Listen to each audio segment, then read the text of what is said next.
महाराष्ट्र चुनाव के बीच कहानियों की स्पेशल सीरीज लेकर हाजिर हूं आपके साथ में शिवानी पांडे। कहानी में आज बात करूंगी बाला साहब ठाकरे की।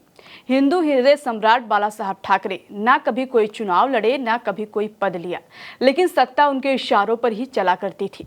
जिनके चुप्पी पर शहर खामोश हो जाता था और जिनकी आवाज से रफ्तार थमती थी। वो कम बोलते थे, लेकिन जब बोलते थे तो सुई गिरने के शोर को भी सुना जा सकता था। वो कार्टून बनाकर संदेश देते थे। शिव सैनिकों के लिए वो भगवान थे। 60 के दशक में मुंबई के कारोबार पर गुजरातियों का कब्जा था, मराठियों के लिए कम स्कोप था। ठाकरे इस मुद्दे को उठाते हैं और 1966 में शिवसेना बनाते हैं। महाराष्ट्र के अलग अलग राज्यों में युवाओं की पहली पसंद शिवसेना बनने लगी। जमीन का झगड़ा हो, घर का झगड़ा हो, देवरानी जेठानी की लड़ाई हो, सारे फैसले बाला साहब ठाकरे मातोश्री यानी अपने घर पर बैठकर लेते थे। जैसे जैसे पार्टी मजबूत होती गई, वैसे वैसे बाला साहब ठाकरे का कद राजनीतिक गलियारों में बढ़ने लगा। बाला साहब ठाकरे कहीं जाते नहीं थे, बल्कि बड़ी बड़ी हस्तियां उनकी चौखट पर माथा टेकती थी। 1989 के लोकसभा चुनाव में पहली बार बीजेपी और शिवसेना के बीच गठबंधन हुआ। फिर साल 1995 में दोनों पार्टियों ने साथ मिलकर विधानसभा चुनाव लड़ा और शिवसेना ने सरकार बनाई। बाला साहब ठाकरे ने फॉर्मूला दिया था कि जिस पार्टी के पास ज्यादा सीटें होंगी, मुख्यमंत्री उसका होगा। इसी आधार पर मनोहर जोशी को सीएम की कुर्सी मिली और बीजेपी के गोपीनाथ मुंडे को डिप्टी सीएम की। बाला साहब ठाकरे ने कहा था कि इस सरकार का रिमोट कंट्रोल मेरे हाथ में रहेगा।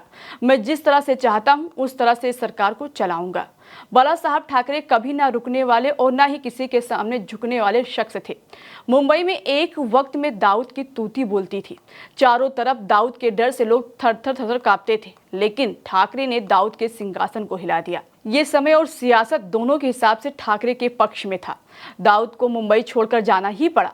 मुंबई की राजनीति में बाला साहब ठाकरे उस धुरी की तरह जम चुके थे जो महाराष्ट्र से किसी को भी उखाड़कर फेंक सकते थे।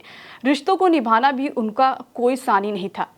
जब शरद पवार की बेटी सुप्रिया सुले राज्यसभा चुनाव लड़ी तो बाला साहब ठाकरे ने कहा, इनका कोई विरोध नहीं करेगा, ये शरद पवार की बेटी है, इनको राज्यसभा जाना चाहिए। तब बाला साहब ठाकरे ने उनका साथ दिया और सुप्रिया सुले राज्यसभा पहुंची। कहा जाता है बाला साहब ठाकरे के समय महाराष्ट्र की राजनीति में वही होता था जो वो कहते थे, यानी सत्ता में बैठा व्यक्ति बाला साहब ठाकरे की बात नहीं भी मानता था तो उनके चाहने वाले इतने लोग थे कि वो अपने तरीके से मनवा लेते थे, इसलिए वो कभी सत्ता में खुद नहीं आए। 28 जुलाई 1999 को ठाकरे को चुनाव आयोग ने 6 साल के लिए चुनावी प्रचार से दूर कर दिया, उन पर प्रतिबंध लगा दिया। आगे चलकर उन्होंने पार्टी की पूरी कमान अपने बेटे उद्धव ठाकरे को सौंप दी। 17 नवंबर 2012 को बाला साहब ठाकरे ने दुनिया को अलविदा कह दिया। उनके निधन पर पूरी मुंबई थम गई। आज भी उस अंतिम यात्रा की तस्वीरें लोगों की आंखों में जिंदा हैं। बाला साहब ठाकरे की कहानी में इतना ही। फिर मिलेंगे एक नई कहानी के साथ। नमस्कार।